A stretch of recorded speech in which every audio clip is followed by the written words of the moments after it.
Channel में विज्ञापन व न्यूज हेतु संपर्क करें।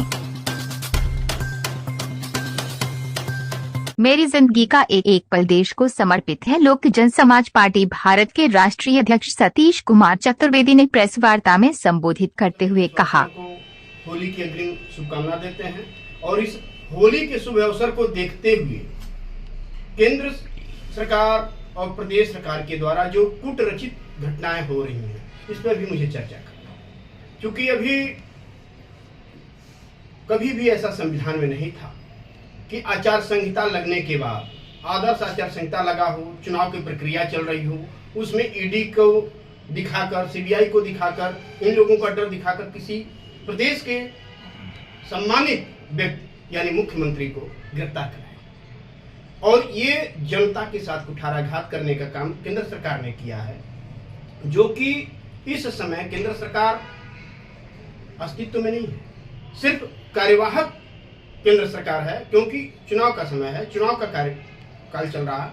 और ऐसे स्थिति में यह बहुत चिंतनीय विषय है कि जो केंद्र सरकार ने अरविंद केजरीवाल जी के साथ किया, ये कूटरचित घटना है। क्योंकि अगर ऐसा ही ईडी सीबीआई की चर्चा चलती रही तो देश से लोकतंत्र को हटा करके ये लोग राजतंत्र स्थापित करना चाहते हैं।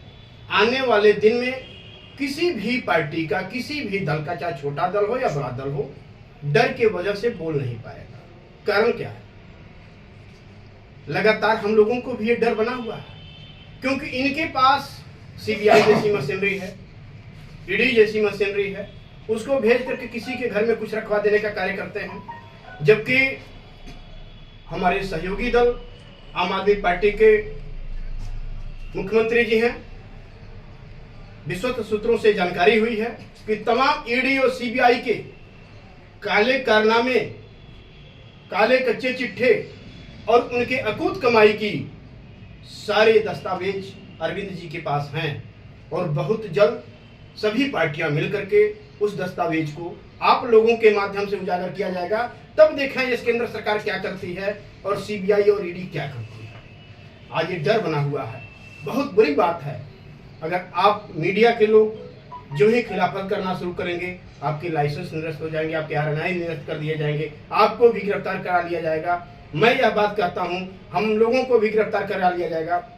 अभी जिसका जीता जागता साबुत है, पहले चरण का चुनाव समाप्ति की तरफ है, नामांकन का प्रक्रिया, लेकिन तमाम ऐसे छोटे दल हैं जो भारतीय जनता पार्टी यानी केंद्र सरकार और कुछ प्रदेश सरकारों का विरोध कर रहे हैं। उनका सिंबल तक निर्वाचन आयोग से रुकवा दिया गया है। अलॉटमेंट के बाद भी सिंबल उन पदाधिकारियों तक नहीं मिल पा रहा है, उन राजनेताओं के पास नहीं मिल पा रहा है कि वो अपने पार्टी से लोगों को चुनाव लड़ा सकें, क्योंकि इनको अंदर से अंदर डर समाया हुआ है कि अगर सभी दल एकजुट होकर के चुनाव लड़ेंगे तो ये सत्ता से बहुत दूर चले जाएंगे। क्योंकि उनकी स्थिति वो है, जाके पैर न फाटे बेवाई उका जाने पीर पर आई। तो उत्तर प्रदेश की सरकार और केंद्र सरकार दोनों नकारात्मक सोच में है और दोनों के आगे पीछे कोई नहीं है। सिर्फ दूरदर्शिता इन लोगों के अंदर जनता के लिए नहीं है, अपने लिए है। क्योंकि आपका होनहार प्रधानमंत्री लगातार कहते आया है कि हम तो झोला उठाएंगे, चल देंगे फकीर आदमी। लेकिन विजय माल्या का जब मामला आया तो देश छोड़ने के पहले सबसे पहले 35 करोड़ का विजय माल्या ने भारतीय जनता पार्टी को चंदा दिया था। उसका चेक का फोटोकॉपी आज भी मेरे पास है, कहिएगा तो आप लोगों को मैं प्रोवाइड करा दूंगा। जो भ्रष्टाचार में लिप्त होकर के और दूसरे को भ्रष्टाचारी बनाते हैं, ऐसे पार्टी को आप सब लोगों के सहयोग से नेस्ता नाबूद करने की जरूरत है और देश से खदेड़ कर बाहर करने की जरूरत है। और रियल में इनको सत्ता में रहने का कहीं से कोई अधिकार नहीं है। हर प्रदेशों से इनको इस्तीफा दे करके और सही रास्ते पे आना चाहिए। और इसी क्रम में मैं बता दूं कि इस तरह से जो ईडी सीबीआई के जांच का डर दिखा करके सबको ये लोग कर रहे हैं, अगर लोक जनसमाज पार्टी भारत सरकार में आई तो निश्चित तौर पर ऐसे बड़े नेताओं के ऊपर हम लोग कड़ी से कड़ी कार्रवाई करवाएंगे और इन लोगों को सलाखे के पीछे भिजवाने का कार्य करेंगे।